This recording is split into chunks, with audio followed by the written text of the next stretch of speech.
it. Yeah. That's a part of success, failure. That's right. You got it. Tear it down till you build it up. That's right. Spencer. So, hi everybody on screen there. Hello everyone. Welcome to Live at 5 with the Business Squad. Okay. So this week, like last week, I'm going to let the Legal Eagle lead the show because someday I may not be here. I may be out sunbathing in the Caribbean, enjoying the vast amounts of opportunity that was generated by the Business Squad and all of you people that reached out to us. Until that day, I'll be here with you. And when I'm gone, know that I'm out in the Caribbean somewhere enjoying life. Ben, take it away. I like how after you're gone, I'm somehow still here. Like, Right. That's an And Ben, take it away. Is that our measure of success? You know. Right. Sure. So James leaves. Bill I'm gone. leaves. I'm leave you guys to deal with this. Drop the mic. All right.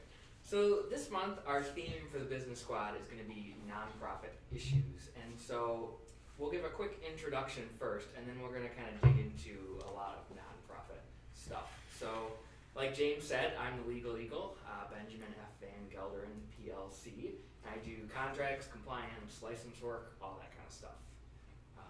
Then we'll go James, John, and then we'll introduce our guest. I'm James. I am your financial guru at the squad. So basically, my job for you is to make sure that your money does what it's supposed to. That means planning it, spending it, making sure you're spending it in the right spots. You're taking advantage of every opportunity you can, reduce debt, done risk assessment. Sounds like a full plate because it is. Because without your cash flow working correctly, your organization, be it a nonprofit or a business, will come to a screeching halt. So my job is to help you make sure everything runs as smoothly as possible.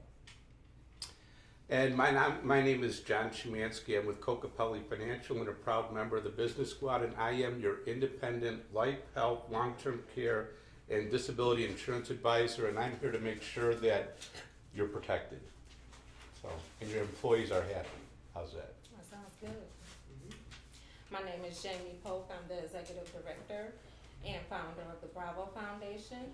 We're a nonprofit 501c3 organization, and we provide programs and services that gear towards meeting the challenges of underprivileged young women in Detroit and providing them and empowering them with career, personal, and economic resources. What kind of programs do you put on?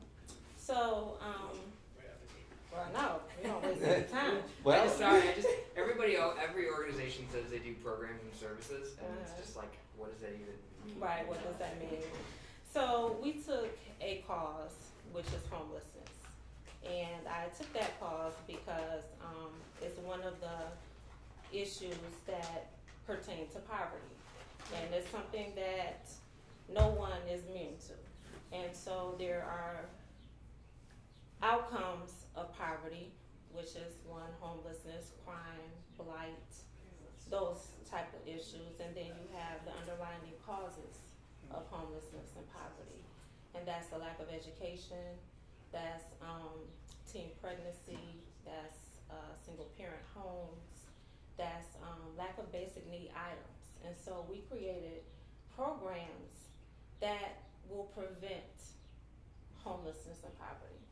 And so those are education, which is more elaborated towards university and college credit courses and getting them prepared for a professional level job, and also kind of getting rid of some of the problems before they start, and that's our after school programs. So addressing some of those issues before they start, like teen pregnancy and sexual transmitted diseases and things of that sort and violence.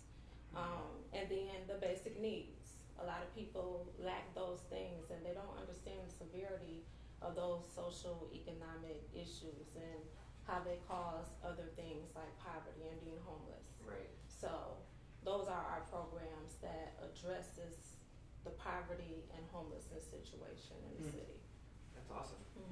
Right on. There's a big trend towards that. I know when I was in law school, the Health Justice Project at Loyola was focused on these social determinants and working with medical clinics for help with the basic needs, right? So the patients came in and the doctor said, well, there's bed bugs, and then the real cause is not that there's bed bugs, but it's because they don't have any place else to go and their house has bed bugs in it. Or these slumlords that nobody does anything about. So there would be intervention on that level. So So that's really cool. Mm-hmm. And then I guess tell us a little bit about yourself. I think you have an MBA. Is that your background, right? Yes, I have an MBA. I've had a couple of for-profit companies, and I worked in HR and the nursing care field for 20 years. So I'm also an HR director and a case manager. So I do have business management experience and owning a for-profit business in addition to now my nonprofit business. Yeah, that's awesome. And Thank that you. really segues perfectly into why we are focusing on nonprofits this month. I took a course in law school specifically on advising nonprofits, and the first thing he said on day one is that a nonprofit is a business. That's just right. like every other business. That's right. There's different requirements for where the money goes and where it comes from, Mm-hmm. but it's a business, and I think a lot of people don't necessarily understand that. No, they don't. I get that a lot. I think that's one of the biggest misconceptions is that a nonprofit is not a business, or you don't make any money as a nonprofit, and that's people's lack of knowledge. Yep. And even now, when you look at a lot of bigger organizations and some of the issues that they have, and it's because they don't incorporate a lot of for-profit skills That's into right. their nonprofit business model. That's And I exactly think right. that is something very essential if you plan on being sustainable as a nonprofit organization. You get a lot of misconceptions and bad advice out there Yep. starting a nonprofit organization. And one is grant money everywhere, and you can get grant money and this grant over here, and it's simply just not true. Yeah. And no organization can sustain itself on that. Right. And you have to, especially with the current trends and social enterprise, you have to incorporate those for-profit business skills into your nonprofit organization. Yeah. Mm-hmm. I often, when talking to nonprofit business owners, I always equate it back to my time as a JC. You're familiar with the JCs at all? Mm-hmm. And the whole thing, they give you a year of like no money, go but do all these things, right? Right. What do you mean? I need money. I gotta buy stuff. No. Right. We just scramble and find a solution to Right. get the stuff, to do the stuff. Right. And I think nonprofits are a lot like that too, in the fact that we have a cause, a goal, and a drive. Let's go do it. Yeah, I know we don't have money, but there's other ways, right? Mhm. Yeah. Get creative, Right. Well, yes. A lot of people think that if a nonprofit organization doesn't succeed on doing what it says it's going to do, then that means it's a failure. Right. But that's for a for-profit business. Right. If you are a computer sales repairman and I have a broken computer, I pay you and you're going to solve my problem. A nonprofit organization can't do that. A nonprofit organization tries to create different ways to solve a problem. And so your donations goes towards finding those different solutions. There is no really cut and dry solution when it comes to social economic situations and community situations. So, what you're doing is you're paying for them to come up with different ways to solve that problem.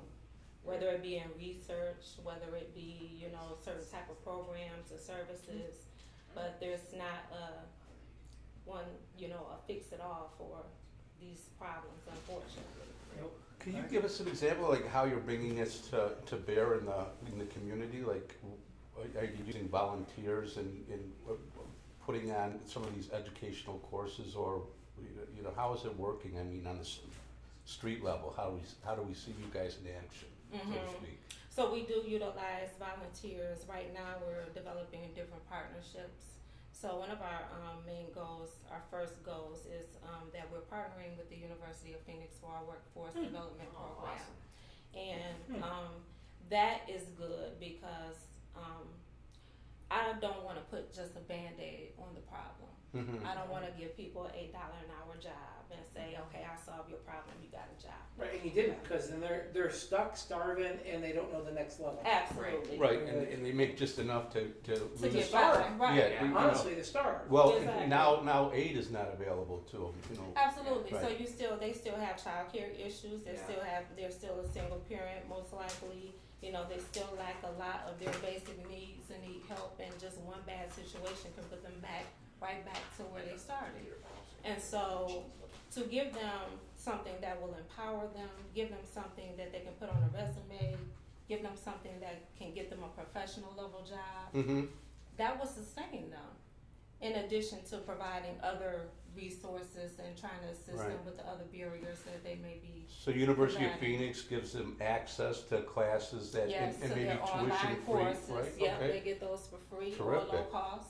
Yeah, And then we provide wraparound services around that. So we give them life skills, financial literacy, Got it. you know, all of those other Love things that they need Yeah. to wrap around that. Yeah, So I think right, one and of the self-esteem at the same time, Absolutely. that's the biggest thing. absolutely, yes.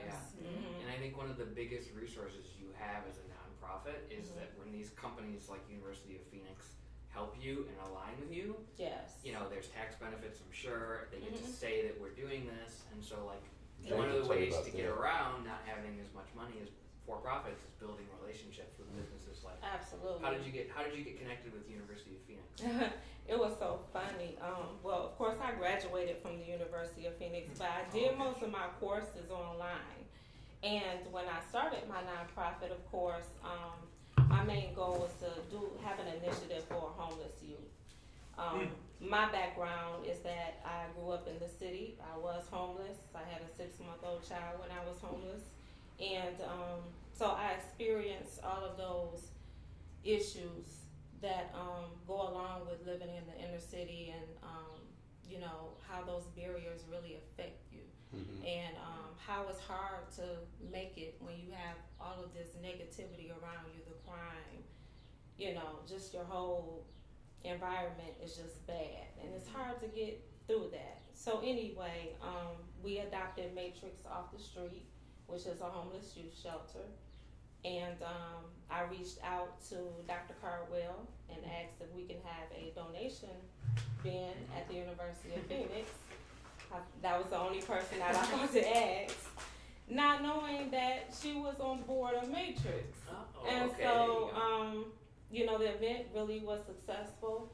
And so, you know, that was something that I was establishing as far as getting our program model together, was to collaborate with the university. And actually, I reached out to other universities first and never got a response. And so I reached out to her and she was like, absolutely. So that was awesome. So right now we're trying to get funding for that program to get up and running. And so once we do, that will be something awesome, and I know it'll have a great impact Yeah. on a lot of lives. So you're working right now though with the local University of Phoenix, and you're Yes. trying to reach out to maybe the corporate level to get funding, or you're trying to reach outside sources to get funding? Outside sources. Okay. Mm-hmm. One of the things, I don't know if you knew or not, but if you, and this is anybody out here in the audience, if you want to help on this program, if they're a GM employee, they actually get a contributive match by GM versus what you put forward, equal, up to, I think it's $5,000. Great. So you have a way to take your $5,000 that somebody else may give you, earmark it to that GM employee's contribution, and GM will match towards your nonprofit's cause. So anybody you know that's a GM employee in that space, actually, you can benefit from that, which is pretty awesome. That is. That's a good way to leverage, which a lot of people don't know about that program. Is there a link on your website for people to donate? Absolutely. They can go to the bravo.org, THE@thebravo.org. Awesome. I'm sorry, I said There'll be a that link in the wrong. description. Yeah, That's right. We'll just I let it checked play. it out. Very nice website, Thank by you. the way. Thank yeah, you. I really was So I impressed. think that Thank like you. figuring out ways to leverage all your stuff is like the most important thing that you do as like a CEO. But I think that what gets lost when nonprofits are working on all this stuff is some of the boring stuff that has nothing to do with the passion, like the money and the insurance and all that kind Oh, of yes, stuff. yes. So are there some issues that, and you, I think you said you only have one employee right now, so you don't have a lot of those other employment issues, but are there Right. some issues that, and you don't have to answer this, but are there some things that the nonprofit doesn't really do just because you can't get to it, you can't work on it, and there's some things that come up? Like what you might benefit from that you think of as a whole in the process, right? Because Yeah, you have a for-profit background, so you understand the architect, right, of a for-profit business. Yes. So what's missing, right, really, Yeah, in a yeah, yeah. nonprofit space that you might need help with, that maybe people watching or how you could help? I think, well, some of the things that are missing with our organization particularly is getting the right people on our board to handle each level of business matters that need to be addressed, like a lawyer, an attorney, trying to find a CPA Right. to sit on your board is kind of difficult. We do have that, but you know, That's engaged. exactly, Yeah. that's engaged. Right. Right. On the board and name only that's just it. It's a Right, name it's a only. name only. So you need people that are, and it's a volunteer position, I'm Right. sure, Mhm. at your stage of the game. So, Absolutely. so it's people that have to have the passion. Right, you have Okay. to have the passion, and with me, and that's one thing that I've learned doing this is that you just can't have a warm body sitting there. Right. You really have to have people on your team that are passionate about your cause and that are going to really get out there and work on behalf of the organization and the people you're trying to serve. So here's a question that comes to mind when you say that. Mhm. Have you approached the big CPA firms and said, okay, look, listen, I have a way for you to take some write-off hours. I'll give you the nonprofit letter for X hours at your billable rate. You know about that, right? Right, to The play- write-off play that stuff, game? right? You have not please yet. explain Okay. that. All right, James. all right. Yeah. So, Yeah. This is valuable. yeah, for for you. every Really. nonprofit, when they sit down with me and the squad and they go through all their stuff, one of the first rules I teach them is that you have this beautiful thing. You're a nonprofit, which means your year starts at zero, ends at zero. So the government says, because of that, we expect you to live on donations. People are going to donate stuff to you. I'm like, oh, great. Well, even the people that could donate don't understand the power of that, right? So you went to, let's say, a CPA firm and said, look, I need realistically probably 15 hours of CPA work a year. That's what I need. What do you charge? $200 an hour? Great. I'll write you a letter that you donated 200 hours or whatever, 15 hours at $200 an hour, right? To my organization. You'll get to write that off your taxes, and you do good. So now you get a tax write-off at your top line, win, Which is huge. right? Which for is a them. win, They right? look for those. So you reduce your revenue, it's a huge tax write-off for you, Mhm. or a small one even. You get bragging rights, and you get to help me, which I'm a small nonprofit, which may grow into more. And it's like, oh, obviously I'm going to appreciate your help. I'm Right. going to give you the proper kudos for helping me as I've grown, Mhm. right? That methodology of bartering and trading, you should live on that Right. for everything in your organization. From I need manpower to I need resources of things to I need actual hard dollars across the board. So every time you go and you say, look, I need your help, can you donate? In the next sentence should be, I'll write you a letter so that you Right. can write this off. Absolutely. Right. And it's gonna go, oh, okay, it's not, and so it takes whatever the donation is, and it makes it much less, the expense to That's them. correct. Mhm. Out of their pocket, so it's a lot more palatable. Yeah. Okay. Absolutely right. And I think one of the places you can leverage too is young first, second year people. Ab- Like true. go in law firms, Mhm. you come in as a first year associate and you're kind of like you have to do all this stuff for the partners and you kind of get slammed under, and at the same time you're expected to build your client book and build your reputation and network and all this kind of stuff. Mhm. And a lot of them have pro bono requirements. Some states the state bar has pro bono requirements, but it's always a good thing. So for these first year, second year associates to get an opportunity to be on the board, Mhm. they're young, they're engaged, they're actually meeting with clients instead of just sitting Right. behind a desk, so they love that part of their job. Yeah. Mhm. You still, if there's questions they don't understand, they can still leverage all of their contacts within the firm to sort of help out. Mhm. So that's something that I know a lot of the big firms like to find relationships like that. And actually, the professor that I mentioned up front, Mhm. he is really big on connecting these organizations that do that kind of thing with the nonprofits themselves. Right. Careful now, that's crack, remember? So, for those of you watching, about a month ago, when we were doing our food segment, Marilyn was on promoting these. She's not done now just cheese. She has lavender and these lemon ones. And these lemon ones I've been consistently keeping over here because I love these people, but not that much. Yeah. And so they've kind of stayed in my space. If you see these somewhere, I am not responsible if you eat them. I've said it up front. And for you, Marilyn, And you eat the whole bag. our bill is null and void if you keep these as a steady supply of 2 Yeah. bags a month, or There you 5, go. 12. Yeah, that's worth its All weight in right, gold and for we're sure, done. I would All right. say. So before we move on to the next You're better than segment, Chuck. I'm good. She knows not to get started. so before next segment, let's just highlight like one or two issues from each of us where in our particular sector, and you can use your experience, you know, these are issues nonprofits have that they don't know they have. Okay. Does that make sense? Yeah. So So we're still in the pulse? yeah, till Or even call 5:20. out our space, Till yeah? 5:25. For the guys that do our editing. Yeah. So for those of you who are watching, we are in the segment that I called before as the pulse, right? Just so you know, editors who have to edit us later.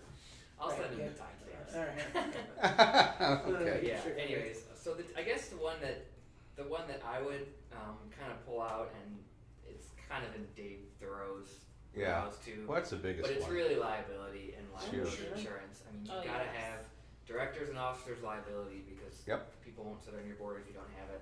And I think I saw a statistic that something like 90% of insurance claims or lawsuits against nonprofits are just like slip and falls, and Yeah. they have just plain basic slip and fall Right. insurance. Right. And that's a killer because when you don't have money and you've got to pay attorneys and pay lawsuits. So those are the two that Right. you need, is the liability and the officers. Yeah. Um, what is it? It's directors and officers. Yeah. Directors and officers, Yeah. okay.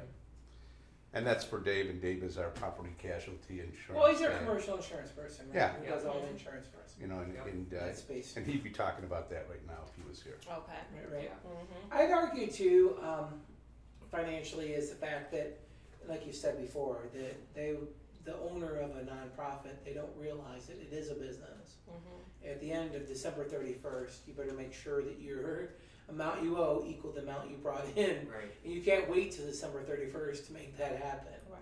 Right. You know, so one of the things is proper planning Mm-hmm. for the organization as a whole, and unfortunately, a lot of nonprofits don't do that. They're like, I got this goal, I want to help all these people who need help, and my heart's Yeah. there, and I'm with them, and I want to do it, and then they're like, well, how do we even do it? Well, we're just gonna get out there and do it, and then it's like, well, how do we pay for it? And they spend what little bit of money they get, and then they're broke, and then it dies. Mm-hmm. Mm-hmm. So no, that would be like my thing. I think that people often forget, Yeah. right? I think that happens in for-profit business. Oh, yeah. Yeah, well, we always go up there like, Well, right. It really So, does. Right, well, what Because is your people big- don't think backwards, you know. Nope. You know, it's always great to say, you know, I have this cause and I want to help people, but you have to realize, okay, what all do you need in order to do it? What people do you need? How much is it going to cost? And how much do you need to bring in? And how you're going to bring it in? And that's when you have to think for-profit wise, and that goes for those entrepreneurs out there that are trying to start for-profit businesses or even nonprofit businesses, that you have to think of sustainability. How is your organization going to Yeah. sustain itself? Mm-hmm. How can your program make money outside of donors, outside of grants? well, right, You but you have have to pay something your that people operating can- expenses, right? Absolutely. And you have to if people have, you know, paid positions and they're necessary to maintain, you know, the operations, right. you have to compensate them, and you have to be competitive Absolutely. to bring them in the door, to get them to stay. So you need the talent to get the job done. Absolutely. So you can't give it all, everything that you bring in back. You have to have, you know, a certain percentage goes, you know, towards your operating budget. And That's Right. right. I guess the government came out with like a statistic of at least 10%, Yeah. right? Now They they did it expect the out of opposite. Right. what the government, you know, provides, that 10% should go towards operations at a Right. minimum. So Instead of saying you can only spend X on it, they're like, you have to spend at least 10%. to be realistic. Otherwise, Right. you're not realistic. No, yeah. you're not. Well, Mhm. and I would argue the other end of it is that most nonprofits, and this goes for profit too, you don't need to hire those people. Right. No. Outsource it. Right. Just manage the people you outsource to. Mm-hmm. So that reduces the amount of directly involved overhead that are managerial and administrative greatly. Right. And now it's just contract review versus what you expect, right? You need to do A, B, C, D, E. Well, nope, you only did A, B, E. You're out. Right. Let's do a rebid. A, B, C, D, E's the rules. Get new people, they do it all. And that's another mistake that nonprofits make, I think, as well. That they try to staff up to X, Yeah. but they don't need to. Yeah. Just outsource it. Don't even bother. That's where there's a change because for-profits I mean, they should outsource too, but they always are thinking we're paying for this service. Yeah. But nonprofits have the ability to, okay, some things we pay for, but some things we barter services, That's we right. promote them, we utilize our standing. Right, they're used to like a barter system of it, Yeah. right? Mhm. Right. Yeah. Yep, it's true. So, all right, so we'll talk a little more about this later on in the show, but now we're going to move on to the good, the bad, and the squad, where the squad talks about some good things in the news and some bad And things guests. in the news.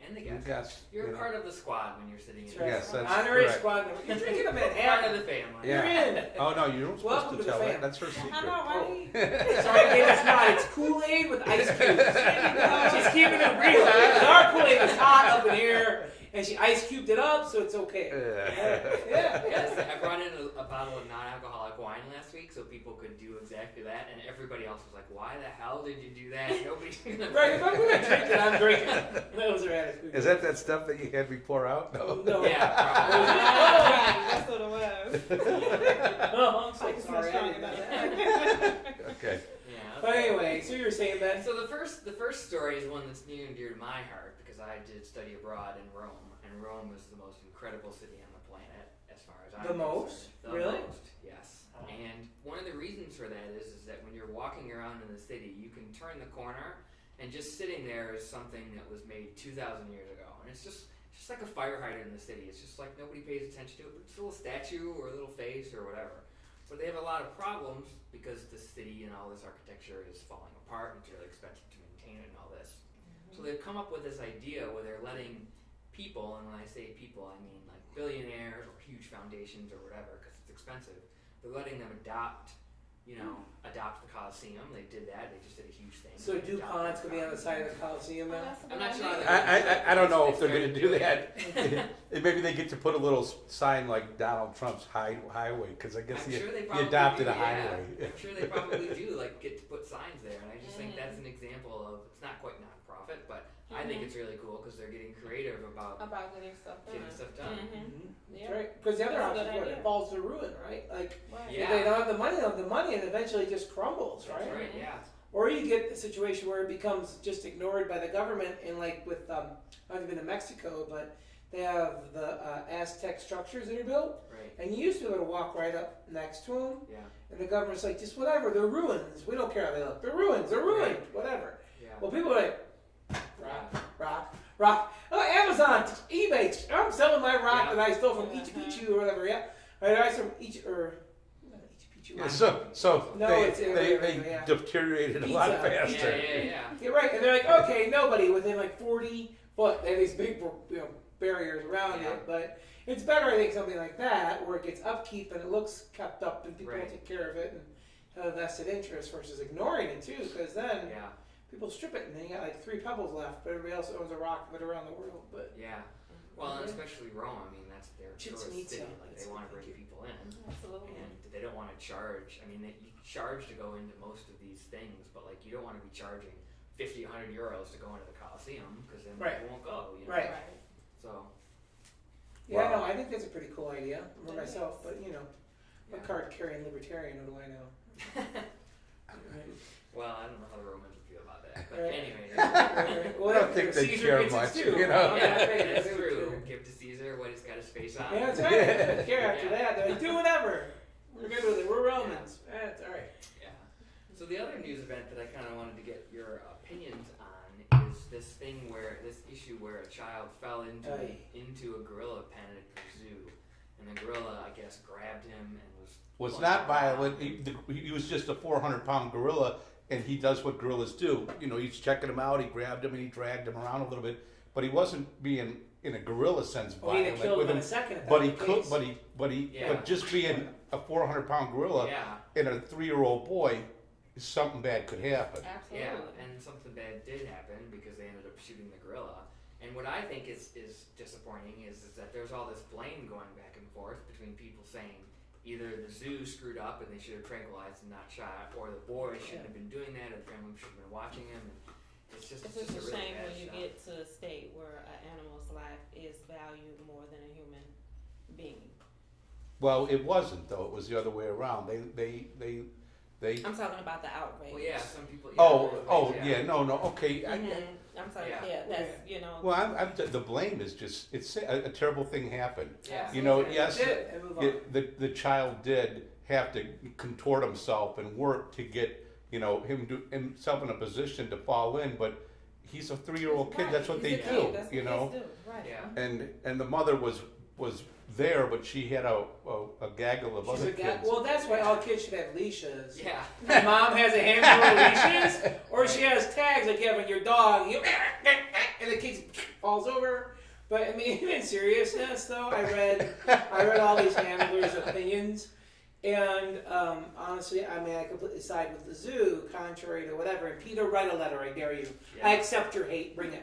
Yeah. But They did what they felt they had to well, do. because yeah, the ones they're talking about, the guy said, he goes, look, people don't understand. A silverback gorilla has the strength of 12 strongest human men Yeah. you can find. They're- 12.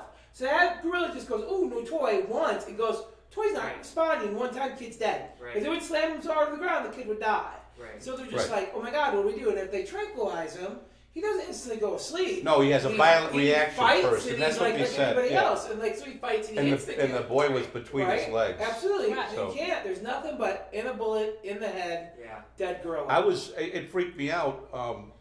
It was really sad, but I'd seen that video and him dragging the kid around, but he wasn't like trying to hurt him. You Nope. tell he wasn't Yeah. being violent. He was Not just at all. dragging him around like a gorilla. Yeah. That's correct. But what really bothered me was when the gorilla was shot, all the other gorillas, you know, Freaked out. Sure. Right. you know, and it just Animals makes know me death. think, holy shit, you know. They know death. So I go back to they don't belong in the zoo anyways. They you don't. know. I agree with you. Exactly. Yeah. That's Exactly. probably- I agree with you 100%. Mhm. I was telling that to my wife. I was like, look, I think they should abolish all zoos. She's like, what? I go, what are you going to do? These animals that are meant to be wild. Now, I'm good for like the reserves like they have down in Florida and stuff where you Yeah. drive through and it's like 40 miles of wild That's space. and natural- they're just that's being natural themselves. habitat. That's right. Right. They're being Mhm. themselves. I think that's great. Mhm. Lock them in a cage, bring them out, dance them around for some fruit or whatever else they give them. Bullshit. Wrong. Yeah. Yeah. And SeaWorld's going through that right now. They got rid of all of their dolphins for that reason, right? Well, Orcas, they're I'm sorry, only orcas. orcas, but they're Orcas, only yeah. keeping the ones that they have until they live That's out their correct. lives. That's right. Mhm. Yep, they're done it. And they'll find eventually that whole movement will cover dolphins because dolphins are as smart as an orca. And they'll eventually get rid of them. Seals don't seem to care as long as they get fish. They don't have a problem. But those other ones do. These other mammals had an issue with it. Well, they So didn't cut 'em thrive, loose. you know. Right, that cut 'em Right. loose and I'm be. But yeah, I think all that stuff needs to pass myself. Yeah. But Right. And I think that's probably where a lot of the outrage is that the gorilla should have never been in that situation in the first place. Realistic. correct, I agree Right. with that. In a I think perfect that's world, where- though. Yeah. Right. Right. Exactly. Well, they were talking to Jack Hanna, who is like the resident expert. And that's one of the articles I read, and he says he goes, you know what happens is that we used to have gorillas, big cage, all this stuff, and all these cage things. And we're like, well, I want to see it closer, more within the habitat. So they built these glass structures for the gorillas, so you could experience all bars and all this. Well, then you get crazy climbing kid that climbs up over the glass, inverted down, has to climb through like 10 foot of bushes. Yeah. Now there's a water entrapment too, falls into that. Now at this point the gorilla's like, oh, new toy fell in the water. Yeah. We go check out what's going on. Oh, hey, you seem cute. Come play with me. Yeah, exactly. Right? Yeah. But that stuff, all of that, like, yeah, I agree. Just get rid of it. Seriously. Did you see the additional article was about it happened in like 63, the year I was born, or 66 or something. A 2 or 3 year old fell into a gorilla pit, and the female gorilla, young 8-month-old female gorilla, scooped it up because he landed hard. He was unconscious. Yeah. Scooped up the young child and protected him against the other ones, and actually took it over to the gate. Tarzan. Wow. Took it over to the gate That's and turned crazy. it over. Tarzan. So it was a happy ending Yeah. kind of Right. thing, Right, That's right, good. Yeah. you know. But Well, all the female gorillas in this one went into the cage. Hell, listen, they went like, oh, that's cool, let's go to the cage. It was only the male that stayed behind. All the rest went back where they're supposed to. They called them all in. The male stood out and was like, I'm not going. What's up? Yeah. oh, I didn't wait, know that. What's up Yeah, with that? they Oh, tried. dude, what Yeah. do you? I want to know who you are, and then that was it. But all the females went back. Everybody else went back in the cage. Okay. So it was just the one guy left to check everything out. For that, he got a bullet. So the rest were going, "Ooh, dude, when they call, you gotta go." Yeah. Now, I told Fred, Yeah. oh, whatever. No, I'm telling you. Right, they're all talking. Yeah, Yeah. it just Those humans are crazy. it's really a sad situation. It is, for sure. Yeah. It is And I do crazy. think that one thing to keep in mind is regardless of what you think about any of this stuff, is kind of like we were talking about the Sure. liability standpoint. You know, if they don't shoot the gorilla and something does happen to the Oh, child, forget it. the zoo's closing. It's done. Absolutely. Zoo's done. Well, Everybody's All zoos might be unemployed. done. Cincinnati's selling a block of a city. Yeah, that- if they don't Well, do whatever the- they can to protect it, That's nobody's right. taking their kids to a zoo. No. There's this petition, to charge the parents, With but negligent with parenting. negligent, It's like who I don't hasn't think had a child and you turn your back for a second and they're into something. it's I not mean, realistic, Right. Yes, we gotta get otherwise, if that's the collars. case, then we have to get Collars. collars on them, and if they leave, Collar those they're kids. more than 10 feet Right. away, they get zapped or Right, something. that's you know? right. That's Yeah. right. And You that's, geo-fence your kids. yeah. To you, to your That's hip, right, right? to your hip. So- Exactly. 10-foot radius so from you mom. see, you can see they kids suck. walking around. Right, when kids fall over, you know they broke out past 10 feet.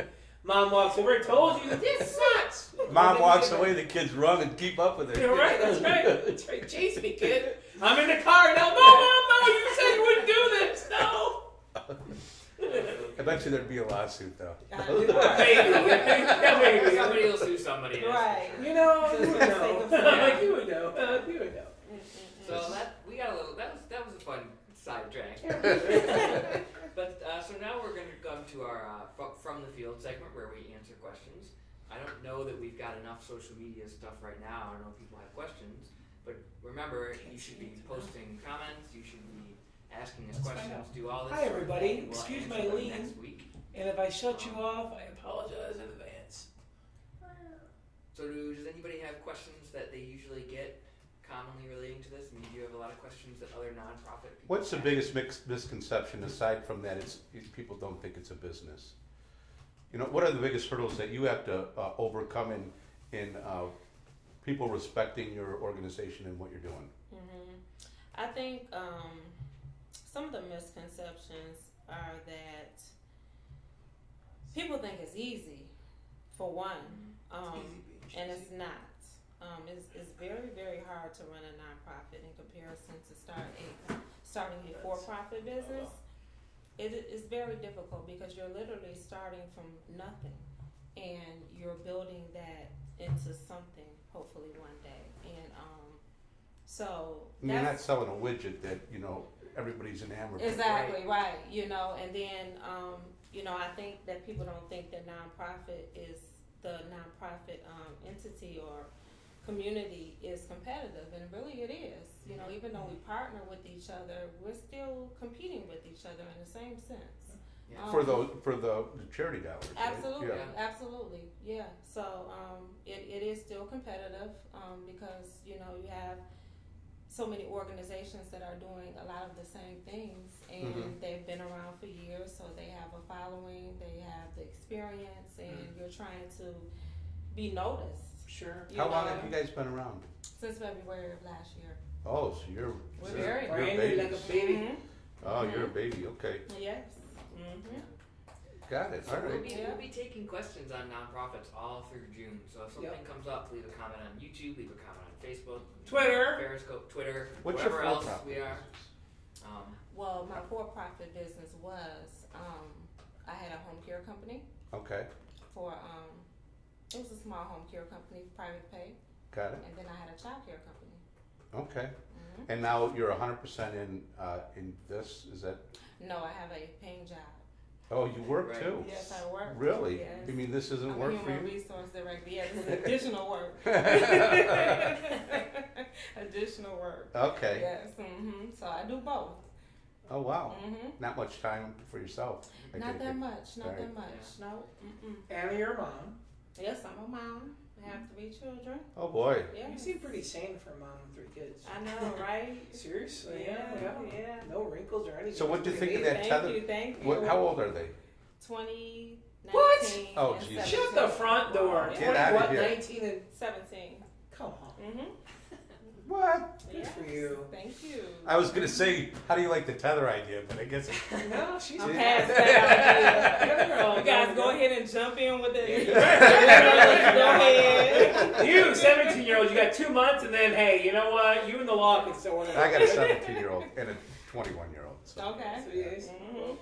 So let's move into our ponderings segment, where I kind of wanted to talk about all this recent transparency in nonprofits and kind of how everybody thinks about it. You know, there's been this big trend towards, you know, showing the financials of all these nonprofits and showing a pie chart, and this is how much they spend on this and this and that. And there are all these metrics that sort of rate nonprofits based on how they do whatever. And I just wanted to get your take on this trend towards transparency and metrics and this kind of stuff. My feeling towards that is it's okay, I can understand it, but to me what's more important is what's your impact. Numbers are numbers. You can say I've helped 1,000 people or 1,000 girls have come into my program and we helped 90% of them graduate or whatever, or we spend X amount of dollars on this program and 90% of your donations goes towards the programs, and it's all numbers. But to me, what resonates is how many lives did you actually impact? Right. You know, how did you help that person? Did that person come through your program and now they are drug free and now they're living a productive life and they're giving back to society, and now maybe they're turning their life around and they're working for your organization now? That's the impact life. That's something that you've had an impact, and to me, that means a lot more than you saying 90% of your donation goes towards a program or you helped 1,000 people that came through your doors. Yeah. You know, what's the real impact? It means absolutely nothing if you're not, Changing staying lives, that. Right, exactly. Yeah. Because that's the whole point. Yeah, and that's hard to measure. You know, I kind of think of healthcare because I do a lot of healthcare law, and they're trying to measure patient satisfaction and take that into account in quality scores, and then take that into account in payments. And it's the same kind of thing, right? Like, It's pretty hard, but it's very difficult to measure, and they do it. But like one example is, you know, my mom was a nurse manager on a floor, and she got patients complaining about the noise, and so the C-suite was like, bring down the noise. But it's like it's a critical care unit. I mean, when something goes people wrong, are hurting. You're in the hospital. Like, you're never gonna give them 20 out of 10. How do you stop the moaning? Well, okay. Yeah. So there's more to it. There's more to it than these metrics, you know. I mean, Exactly. when you see like X organization spends X on overhead or X on programs. And how did that do? Because you had the organization was that the veteran organization that got into all that trouble with the guys. We did. What was that? Yeah. I don't know if you want to I name don't remember it. I'm not sure, but but I know Okay. there's been a couple organizations that have The trouble. I've been veterans arguing. one. What's that? The veteran nonprofit organization that just was in the news about their scandal. Yeah. There's definitely Fallen nonprofits soldiers that are or like. something. Oh, really? Yeah. Fallen soldiers. And what was the National. scandal? The scandals Abuse? were the CEOs were buying boats or taking all these trips Oh, and were Jesus. spending all the money There's on a all of balance. this, you know, and so. Well, I want to be careful about throwing a name out there that it's not associated with, because a lot of these are fantastic Oh, absolutely. Absolutely. organizations, you know. Absolutely. But you know, it doesn't take a lot. Just a lot to just, you know, taint the whole industry. You know what Absolutely. I mean? A few take advantage of it, and it's in anything. You know, a few bad apples is the Well, thing. argue But one direction. But right, you know, and that's what sticks in people's minds, even in my own. Everything. Yeah, I don't believe. You know, I want to go give my donations directly to, you know, the guy on the street corner, you know, because I know he's going to get it, versus, you know, it's going to get watered down by, you know, 10 cents of every dollar I give is going to end up getting to them because it's all used up in abuses. Do you know what I mean? Right. Well, there's a real balance between paying for your, you know, legitimately paying for your operating expenses so you can continue the operation and abusing it. Yeah. Do you know what I mean? Well, I was just going to add this, that, like, so the American Cancer Society, a big organization, everyone's familiar with it. They have $1.5 billion in cash. Why? Why isn't that in the researchers' hands? Why isn't that in, Yeah. right? So my argument is, too, what happens, I think there comes a point where they get too big and they're no longer for the mission, they're for their own perpetuity of the organization. That's right. I think, well, I gotta make sure they have enough money to keep it going. I think it's like anything else, you know, they're too big, they should be reduced somehow.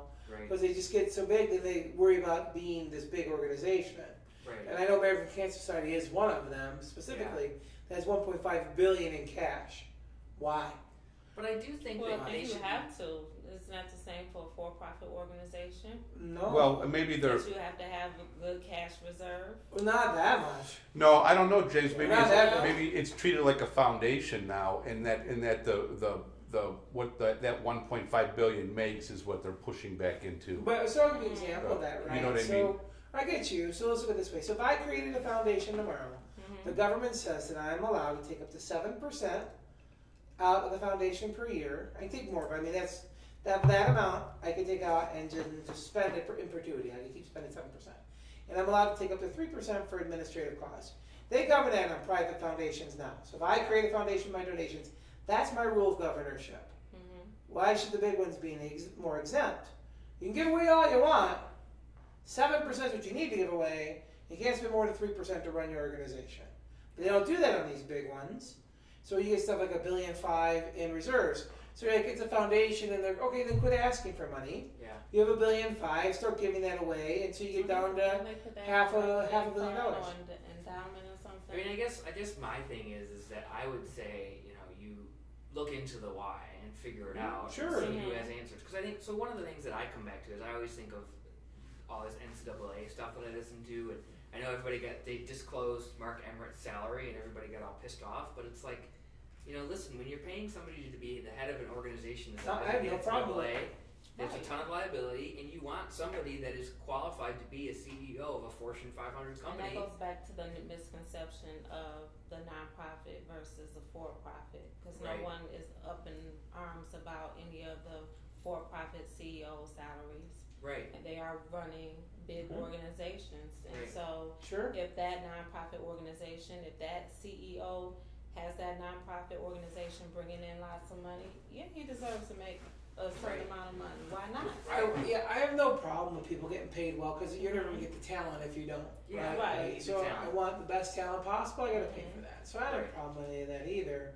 I just have a problem sitting on tons of cash reserves without Right. a really strong understanding when you're telling me one end we got no money and the other end you got $1.5 billion. I think they have to have a certain amount to put as a rainy day fund or in endowments anyway. Okay. When they make so much, they have to put that in a rainy day fund. So I Yeah. think they have to have that. Yeah. Have to have that or a certain amount to Yeah. sit on. I guess what I think is when you see these pie charts where it says, the Coleman Foundation spends X on their operating expenses and this much goes into their programs. Mhm. Like, you just need to dig a little deeper before you judge the organization. Yeah, because I To think a figure lot it of people out. don't realize how much it costs to run those programs. Yeah. I It costs a understand. lot of money to run programs, just like it costs a lot of money to run a organization. Right. Any- You still have Yeah. employee costs, rent, whatever. Whatever it is. Yeah. Correct. Yeah. So, overhead costs is one thing, but again, I think people focus on all of the numbers and not so much the impact. Yeah.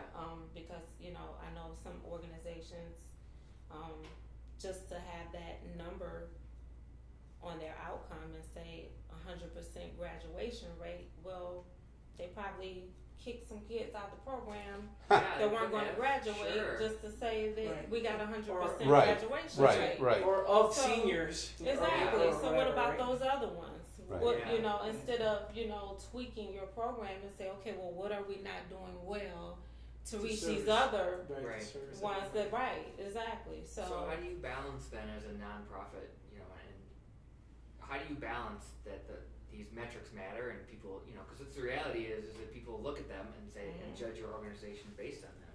So how do you? I mean, maybe you haven't run into that quite yet, but how do you approach that as a? Well, you do CEO? run into it as an organization because it's a lot of the requirements before you can even apply for a grant for most grant foundations or whatnot. You have to abide by all of those numbers. And that brings me back to incorporating for-profit models and making your program sustainable so that you don't have to abide by those numbers. Right. My thing is I want to have an impact, and when you're trying out a program, it's a trial and error. You're not going to be successful that first time. Right. Right. So you start with a small number of individuals and you can see what's working, what's not working, and what you need to do to tweak it, and then you add a few more, and that's your goal, is to help more individuals. But as you're doing that, you're seeing what's working and what's not working, and then in the meantime, you're addressing the current issues, because what the problem in the community is today is not going to be the problem tomorrow. That's right. So you That's right. always have to stay abreast of what's going on in the community. That's right. And I think that's something that a lot of organizations fail to do, is to keep up with the current trends and find out what is the true issues that these Right. people, instead of So- just assuming. Yeah. Well, that leads me to a question. So, is there a council of nonprofits in Detroit, specifically, like an association of nonprofits where you can come in, everybody pitches in and gives their opinions and talk about what's going on? Well, you have a lot of separate groups. You have the Michigan Nonprofit Association. Okay. You have new nonprofits. So you have a lot of different organizations where nonprofits can get together and discuss some of the issues and what we need to do to address it. But ultimately, that lies separately. You're looking at him because he's eating your. He's eating the lavender one, which is horrible. I like And he made the face. He made the face like a dog died. I'm trying to And understand it. I'm trying to laugh, but not laugh ridiculously because his face was hilarious. Yeah. I'm not laughing at the situation, please.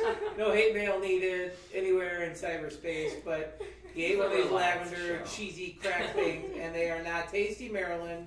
And I know disagree. you're watching this, Ben. I Being disagree, nice to Marilyn. you. I like them. He wants 10 bags. I think you we're like it, buy okay. 10 bags. See, he's not I buying think 10 bags. it's just different. It's like Yeah, surprised It's me. weird, but once, I'll yeah. pass. Yeah.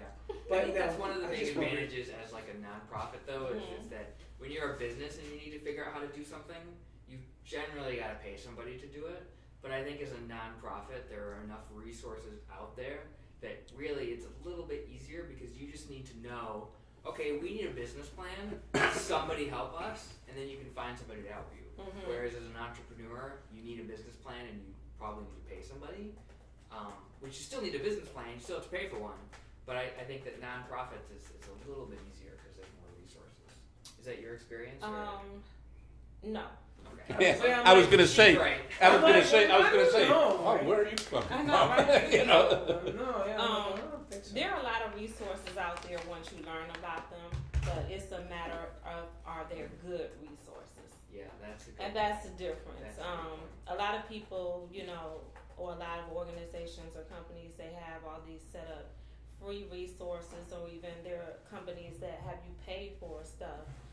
Is it good though? And so Yeah. that's been my trial and error, is kind of learning. A lot of times I wasted a lot of money on something that, or grant writing or whatnot, that I thought Yeah. would be beneficial to me, and then I found out it wasn't. And now my experience, now I know. But Right. Does the it was old a adage? learning experience. Does the old adage come true? You get what you pay for. No, No. Yeah, that makes sense. no, because a lot of people, especially in nonprofit, because a lot of people don't know about nonprofit organizations. They don't know how to write a grant. They don't know how to do a strategic plan. All of those things that you have to know, that you don't necessarily have to know for a for-profit. They take advantage of your lack of knowledge. Right. I agree with that. And so, no, you don't always get what you pay for. And so, it is a learning Okay. experience. Yeah. But, it is what it is. Yeah. But So yeah. we're about to go to wrap up, but I do just want to say that I think that one of the board's biggest jobs is not necessarily, the CPA's job is not necessarily to do all the accounting, but to help No. recognize, like, okay, is the person we brought in to do our accounting doing it right? Or are they Absolutely. screwing us? So I think that that's really one of the keys roles agree. of the board. Oh, yes. So before we close, we always give a tip of the week, one thing that you can do to help your business. And I'm going to try and give a tip that applies to both nonprofit and for-profit businesses. And that is, when you start your business, don't use a template, operating agreement, bylaws, whatever. And you don't even have to do it right away, because you want those documents to really describe your organization and describe how it runs and describe who does financial and who does what. And if you don't know that, so you just grab a template from whatever website or from whatever attorney. Legals. I wasn't Not gonna, a law I firm. wasn't gonna name anybody, but okay. They say they're not. They're not law There's a firms. lot of them that do that, but just be careful about those documents, because they can really be key to the sustainability of your organization if they set up processes that says this is how we do things, this is how we bring on new board members, this is how we vote on things. So I would really take the time to get those documents, whether you're a for-profit business and it's your operating agreement, whether it's your nonprofit bylaws, like just get them done right. So, Good advice. Jodi? Jamie. I think Sorry, that. Jamie. No, Jodi's Sorry. like, you answered. Are you I a didn't Jodi know. in another I life? thought that you was, you know, okay. Yeah, you got me on that I like the Jamie. Sorry, Right. Jodi, Jamie. Just don't call me late for dinner. Right. I think my business advice for those that want to get into the nonprofit arena is that you need to do a lot of research. Think about what it is that you're trying to combat in terms of a cause, and do your research on other organizations that are already doing it, how you can do it better, what all you need, and make sure that you have a good team behind you that support you and your cause, and that's going to really work hard at getting things Great. done. I think that's the main thing. That's excellent. John? Okay. Well, I'm going to be shameless about this, and when you say a good team, you know, a good tip is don't try and do it alone, you know, and Right. outsource. James said outsource, and find a quality organization, a group like maybe the Business Squad, Maybe. to help you with all that stuff about being in business, so you can focus on the core business of what you're Absolutely. there to do. Mhm. So we're here to help. Yeah. And I know one of the things that they struggle with as a nonprofit is communicating between all the different people, right? So you need legal advice and financial advice, and you gotta listen to one and then get the other. Well, you know, guess what? James and I are right across the hall from each other, so it's really easy to do that. There It's you business go. squad. You gotta play once. But I would tell you to utilize your best financial resource, and that is your ability to barter. Think of yourself as a swap meet as a nonprofit. You will be able to barter via your tax-free ID code Yep. for just about everything you need as an organization. Yep. You should find yourself very rarely needing to spend hard dollars. Why would you do that? Because the organizations you ask from for these things get to donate at retail, but it costs them wholesale, which means they get to immediately enjoy a great big tax write-off. So you'll find them oftentimes very, very happy to pony up materials for you, coats, hats, whatever, if given that opportunity that you present yourself that way. So use your tax-free ID code or your nonprofit tax status letter that you can create. And if you haven't got one, our legal will be happy to draft one up for you. Or for that matter, you can meet us and we can help you with all of it from soup to nuts. Yeah. That's my piece. And where did soup to nuts come from? You know, That's a really good dude, we question. brought this up before. We figured you it out, looked right? up. Yeah, all right. You brought it up, smart guy, because I don't remember. No, Right. it's referred to a meal, everything from the soup to the nuts at the end, from soup to nuts. There you go. It's I can remember. it's like a 30s It's like quick one, nuts right? are like the dessert. yeah. Oh, like the after, it's your I know. cocktail snack after your From soup to nuts, it's everything. Okay. It should be from soup to Sweet Bird Kitchen pie cup. Right on. I agree with that. Yeah, but I don't think people will, it rolls off the 110% tongue. I They will, just give it time. Just wait till That's they right. try it. That's right. So we're all set for today. Thanks for tuning in. Thanks, Like us, Jamie. Thank you. like us, Thank you for dislike having us. me. Give us a comment if you have questions for next week, or if you have suggestions. If you can't hear me, because apparently sometimes I'm too quiet. So we really want to thank our guest. You were awesome. It was great having you. And Thank you. we'll put information about her organization on the link. And so I will kick it back to the financial guru to take us out with a quote for this week. So, it may not be directly business related, but one of my utmost favorite guys that ever lived is Winston Churchill. And Winston Churchill, they laugh because I use this quote around the office all the time. America always makes the right decision after she's exhausted every other one. And so with that being said, that just tells you don't fall. It's the amount of times you rise that matter. Yep. So get up, keep the fight, keep going, stay strong. We'll see you next week, same bat time, same bat channel. You guys on YouTube and Facebook and Twitter, thanks for tuning in. Like, subscribe us, share us. Secret government agencies watching us. Yeah, NSA, you too, we still like you. It's all good. Guys, have a great week, and the thing is not closing now. Why? It's okay. They can just watch us hang out. All right, Yeah, you're good. that's it. Thanks, Jim. Thank you, and thank you for having me. Thank Absolutely, is our pleasure. you. Thank you. Would you need another ice cube before I? No, I think I'm good. Okay. Scott, close up turn off the computer from there.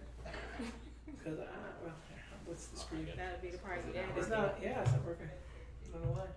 What do we gotta do? File? Yeah. No. None of the above. We gotta control our.